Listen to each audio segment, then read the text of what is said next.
Yo, ito na yung part 2 ng patch analysis natin at magpo-focus tayo ngayon sa mga tank. Unahin natin yung bagong mechanics ni Grok. Parang gusto siyang ilagay sa lane ni Munton imbes na maging roamer. Kasi una, pinataas yung sustain niya. Kasi mas mataas na yung HP regen niya ngayon pag malapit siya sa wall. Pangalawa, binibigyan na tayo ni Munton ng option na bumuo ng damage item or gumamit ng mga offensive emblem tulad ng High and Dry at Weapon Mastery.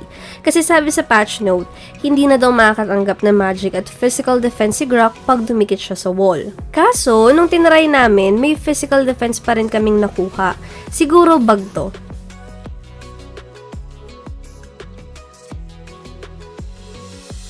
Well, moving on, kapalit nun, bawat physical attack na makukuha mo sa items or emblem, madadagdagan ng 0.6 yung physical defense mo. Kaya tignan nyo, pag bumili ako ng dalawang Blade of Despair, may additional na 192 physical defense kagad, kahit na wala naman akong defensive item.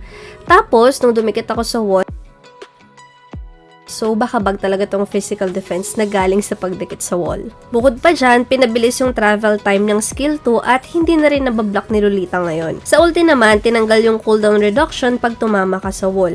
Pero, pinalitan to ng 1.8 seconds na stun. Imagine, mataas na yung damage nito kasi naka-damage build ka. Mananock up yung mga dadaanan nito, tapos may 1.8 seconds stun pa pag tumama ka sa wall. Para sa akin, ang tagal ng 1.8 seconds na yan. Kasi yung ulti ni Tigreal, 1.5 seconds lang. Yung skill 1 ni Hylos naman, 1 second lang. Tapos yung ulti ni Kufra, 1.75. At hindi pa dyan natatapos yan. Kasi pinababa din yung cooldown nito kahit papano. Ang iniisip ko na lang ngayon kung saang lane siya pinakamaganda. Sure akong bagay siya sa mid kasi dati pa lang napakatulong ipang clear ng wave yung power of nature. Ngayon pa kaya na mag-hybrid or full damage build ka. Ang iniisip ko na lang kung sapat ba yung sustain niya para sa XP lane o sapat ba yung burst niya para burahin yung mga marksman sa gold lane. Binibigyan naman ng mga option ni Munton si Johnson ngayon na bukod sa maging roamer, pwede nating i-consider na ilagay siya sa lane o gawing jungler, tulad ng ginawa ni Wise sa stream niya. Una, mas pinataas yung scaling ng damage ng skill 1 niya sa physical defense. Pero yung skill 2 niya, mas tumataas yung damage nito pag tumataas yung magic power niya. Pataas din ang pataas yung damage nito bawat hit.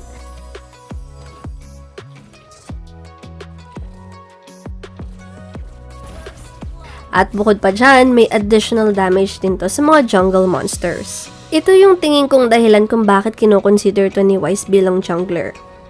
Kapalit ng bagong effects sa skill 2, pinababa naman yung damage ng ultimate niya. Pero hindi naman siya ganun ka big deal, panalo pa rin yung adjustment sa skill 1 at skill 2 niya. Si Hilda naman, pinahina yung damage ng skill 1 niya na okay lang naman since yung mobility naman talaga yung habol natin. Kapalit nito, pinataas yung damage ng skill 2 niya na main source ng damage. Ang kagandahan pa dito, pinababa din yung cooldown nito, kaya napakalakas manggulo sa jungle ni Hilda ngayon. Hindi lang yan, kasi binago din yung mechanics ng ultimate niya. Dati kasi, base sa kill at support mo. Pero ngayon, bawat basic attack at skill mo, nag-a-apply na yung mark sa kalaban. Ang kagandahan dito, bawat mark, equal siya sa additional damage ng ultimate niya, na nakabase sa maximum HP ng target mo.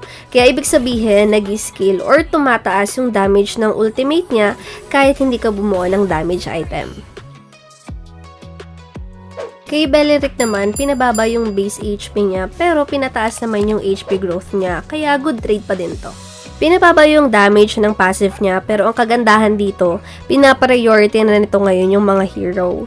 Tingnan nyo, yung mga minions yung umaatake sa akin pero si Layla pa rin yung target ng passive. At bagay na bagay ito sa adjustment na nangyari sa ultimate niya. Kasi imbes na may mobilize yung kalaban, magiging taunt na to ngayon.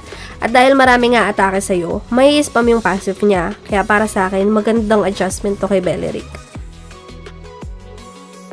Next naman natin yung ngayon palang kumakaway na sa meta, si Atlas. Binigyan siya ng additional source ng CC kasi ngayon, magiyelo ka na pag tumambay ka sa Frigid Breath ni Atlas. Bukod pa dyan, pinataas pa yung magic scaling ng ultimate niya. Kay Gatot naman, pinatulin lang yung cooldown ng ultimate niya na parang di naman ramdam. Pinataas naman yung damage ni Mino ngayon kasi pag napatama mo yung skill 1 niya, lalakas yung damage ng basic attack niya sa loob ng 3 segundo. Yung adjustment naman kay Baksha, bagay na bagay ito para sa mga mahilig mag-jungle Baksha. Kasi pinataas yung damage ng skill 2 niya, kaya mas tutulin yung jungle clear time ni Baksha at mas maaga siyang makakaikot sa mapa.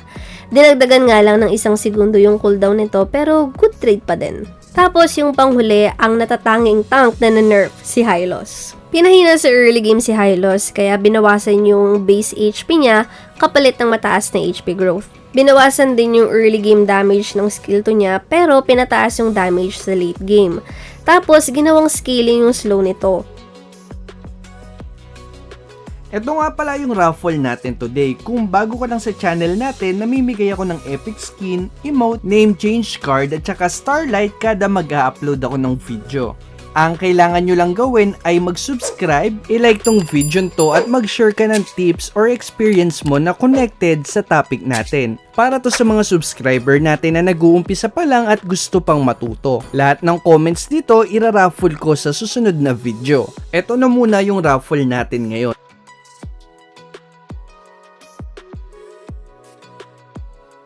Ang mapapanalunan mo ay